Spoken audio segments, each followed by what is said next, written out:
Falling leaves settling on the roots is a deep-rooted traditional Chinese concept. It describes the desire of Chinese to be buried in their hometown after they passed away.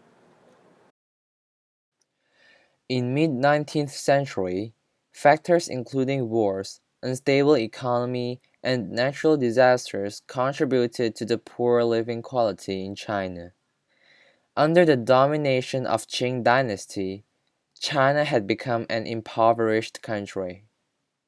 Their living conditions became even worse after the outbreak of the First Opium War in 1842. In order to get rid of the down-and-out life, the Chinese are motivated to work overseas. 太平天國都係其中一個原因啦。咁係令到喺廣東地區唔少嘅嗰啲人民咧係離開家鄉嘅嚇，為咗避難啦。Furthermore, due to the discovery of gold deposits in California and Australia, many Chinese were attracted to travel overseas to pan for gold. This was a golden opportunity for them to escape from poverty.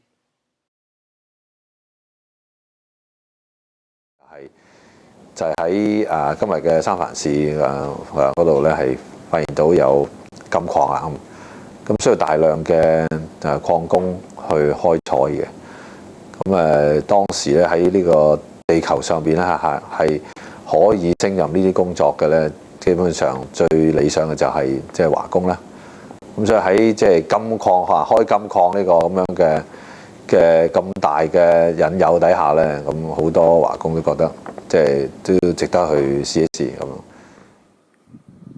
In China, numerous agencies were set up to hire contract workers. However, the workers were deceived and transported to foreign countries. They worked like slaves and were treated cruelly. Having arrived at the workplaces, a myriad of problems were encountered by the Chinese workers. The greatest one is the Chinese Exclusion Act, which was established in 1882. It was a very mean act that the basic rights of the overseas workers were deprived. Okay, with the Chinese Exclusion Act, it was a very racist act that was passed against Chinese immigration to the United States. This was the first act that the United States ever passed that targeted one specific group of people. Before the Irish came, the Germans came, the French came, everyone came, and nobody ever were excluded by legislation. One states that the Chinese were not allowed to be buried when they passed away in America. As a result, they have no choice but to return to their hometown. In addition, this act strengthened the desire of the Chinese to return to their hometown thanks to their traditional thought, which is to return to their roots. They crave for being back in their motherland after the establishment of the Chinese Exclusion Act. In the 20th century, the North American region was developing rapidly, and both the economy and political situation were stable. That period was known as Roaring Twenties, which people highly aspired to live in the US and Canada. Besides, the Chinese Exclusion Act was repealed gradually in more countries afterwards.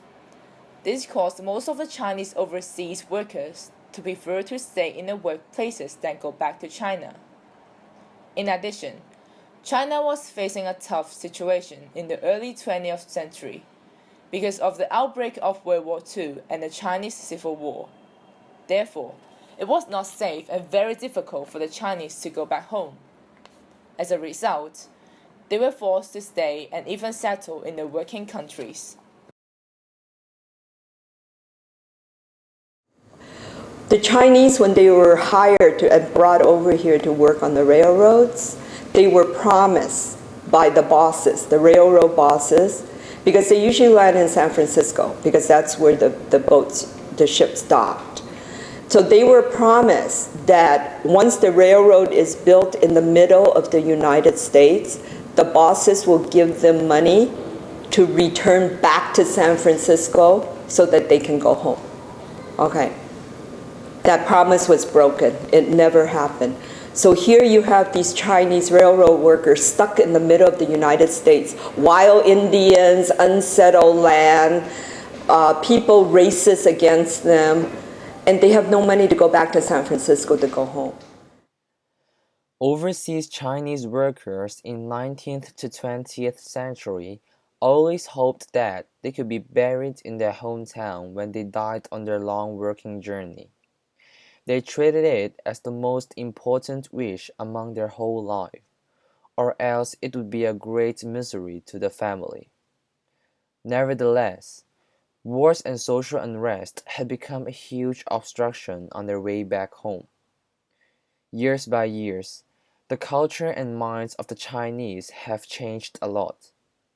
They started to accept emigrating and settling in foreign countries instead of living in their hometowns. Settling by self is more acceptable than returning to roots to the young generation.